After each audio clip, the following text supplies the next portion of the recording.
Si le groupe écologiste, pourtant viscéralement attaché au débat démocratique, dépose aujourd'hui une question préalable pour rejeter unilatéralement ce texte, c'est que l'heure est grave. Depuis l'autorisation des néonicotinoïdes en France dans les années 90 et jusqu'à leur interdiction il y a quelques années, notre pays a perdu 85 % des insectes de ses campagnes. 85 % en moins d'un quart de siècle. Les néonicotinoïdes ont également largement contribué à l'effondrement des populations d'invertébrés, et notamment de vers de terre. Ces producteurs et ces fertilisateurs de nos sols qui sont aussi la ressource alimentaire de nombreux mammifères, musaraignes, hérissons, chauves-souris et des oiseaux. Imaginer leur disparition prochaine devrait toutes et tous nous plonger dans un abîme de perplexité. La biodiversité nous concerne au premier chef, car la biodiversité, c'est nous et tout ce qui vit sur Terre, disait Hubert Reeves. Le vivant s'effondre sous les coups de boutoir de l'activité humaine. Nous provoquons la 6e extinction de masse de l'histoire de la vie sur Terre et nous continuons. Mais aujourd'hui, nous n'avons plus d'excuses. Parmi les poisons que l'humanité déverse quotidiennement dans les cours d'eau, propage dans l'air ou infiltre dans les sols, les néonicotinoïdes sont l'un des plus vicieux, l'un des plus pernicieux, l'un des plus dangereux. Les plus dangereux car ils multiplient par 6 la mortalité des colonies d'abeilles et déciment les populations de pollinisateurs. Ça a été rappelé, 1222 études ont montré le danger que représentent les néonicotinoïdes. 1222. Combien vous en faut-il de plus ? En réalité, je ne vous apprends rien. Vous connaissez les méfaits de ces produits sur la biodiversité. Vous connaissez leurs impacts sur les sols, sur l'eau, sur la vie. Vous connaissez les risques pour la santé humaine. Le débat a été tranché en 2016 et Barbara Pompili, alors secrétaire d'État à la biodiversité, le disait parfaitement : les néonicotinoïdes sont dangereux pour notre santé, pour notre environnement, pour les cours d'eau. Nous avons une responsabilité vis-à-vis de nos enfants. Nous ne pourrons pas dire que nous ne savions pas. Pourrait-on imaginer un gouvernement qui crée des dérogations à l'interdiction du plomb ou de l'amiante pour les besoins de quelques industriels ? Monsieur le ministre, quelle responsabilité ?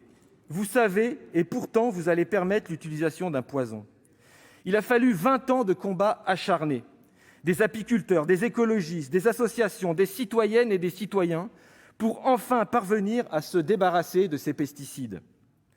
Il a fallu 7 lectures parlementaires pour y parvenir, car naturellement, on invoque l'urgence pour tout et n'importe quoi, mais certainement pas pour la protection de la biodiversité. Dans l'urgence la plus totale, pour faire face à une année de mauvaise récolte de betteraves, pour faire face à un phénomène dont on ne sait même pas s'il se reproduira, vous voulez rouvrir la boîte de Pandore. Vous voulez introduire une dérogation scélérate dans la loi, dérogation qui ne manquera pas de faire jurisprudence et de menacer l'interdiction dans son ensemble. Car au nom du principe d'égalité devant la loi, le juge constitutionnel pourra élargir le champ des dérogations et transformer cette brèche en baille béante.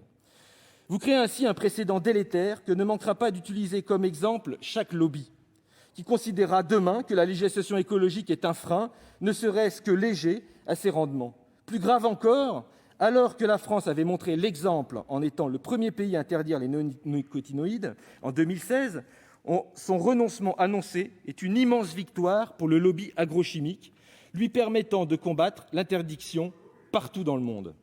Ce projet de loi, ça a été rappelé, est un cheval de Troie de Bayer-Monsanto. Et votre gouvernement le sait pertinemment. En baissant le pavillon, vous menacez les pollinisateurs du monde entier. Pour le seul intérêt court-termiste de la filière française de sucre, vous portez un coup violent à toute la biodiversité mondiale. Quand les pesticides auront éradiqué tous les pollinisateurs et tous les vers de terre, quand nos sols seront aussi morts que les déserts de sable, quand plus rien ne poussera sans engrais chimiques, alors la survie de l'humanité dépendra du pompier pyromane Bayer-Monsanto qui aura atteint là son objectif. Face à cette dystopie que l'on touche du doigt, face à cet effroyable péril, on n'attend plus ni volonté, ni vision des ministres de l'Agriculture du quinquennat Macron. On regrettera en revanche l'absence de la ministre de la Transition écologique, dont l'action, je l'ai rappelé, avait été décisive en 2016. On le comprend à ce niveau-là. Et vous l'avez dit, ce n'est plus un renoncement, c'est un reniement. Qu'il est loin le temps où le candidat Macron promettait l'éradication progressive des pesticides. 3 ans après, le président Macron, incapable de tenir ses promesses sur le glyphosate, portera à jamais le stigmate du retour des pesticides tueurs d'abeilles. Sacré décalage. Sacré décalage avec la réalité, avec l'attente de nos concitoyens, avec le courage valeureux de paysans comme Paul François qui gagnait hier définitivement son procès contre Monsanto. Même votre majorité parlementaire assume de plus en plus mal ce décalage. Ils sont plus du tiers des députés En Marche à ne pas avoir voté votre loi. Je pourrais poursuivre longtemps ce réquisitoire, mais je ne voudrais pas donner le sentiment d'égrener les arguments d'autorité depuis un Aventin d'écologistes outragés, qui mépriseraient les réalités et notamment les difficultés que rencontrent les agriculteurs enfermés dans un modèle agro-industriel à l'agonie. Si nous refusons aujourd'hui ce débat, c'est que le véhicule législatif que vous nous proposez est inadapté et inepte. Nous refusons ce débat car nous venons d'en discuter. Ce texte de loi est manifestement frappé d'inconstitutionnalité. Son étude d'impact est lacunaire pour ne pas dire biaisée. Il est en rupture profonde avec le principe de précaution inscrit à l'article 3 de la Charte de l'environnement et avec l'objectif à valeur constitutionnelle de protection de l'environnement. Nous refusons ce débat car ce texte de loi est vraisemblablement incompatible avec le cadre européen, comme l'a souligné le 1er octobre dernier la commission qui vérifiera la conformité de cette dérogation avec le droit communautaire. Loin de la déplorable proposition de politique agricole commune, l'Europe devrait pourtant être l'échelon adéquat pour protéger nos agriculteurs de la volatilité des cours mondiaux et engager la transition agroécologique. Au lieu de vous battre pour déroger à ces règles, vous auriez mieux fait de vous battre pour une PAC ambitieuse. Nous refusons ce débat car nous l'avons déjà eu de nombreuses reprises dans cet hémicycle et nous l'avons déjà tranché. La cohérence de notre Parlement est ici en jeu. Nous avons interdit les néonicotinoïdes car c'est un poison dangereux pour la vie. Aucune étude scientifique ne vient étayer l'inverse. Le sérieux s'impose dans cette affaire. Il ne faut toucher à la loi que d'une main tremblante, disait Montesquieu, pas dans la précipitation qui guide ce débat. Nous refusons ce débat car ce projet de loi va à l'encontre du principe de non-régression du droit de l'environnement consacré par l'article L. 110-1 du Code de l'environnement.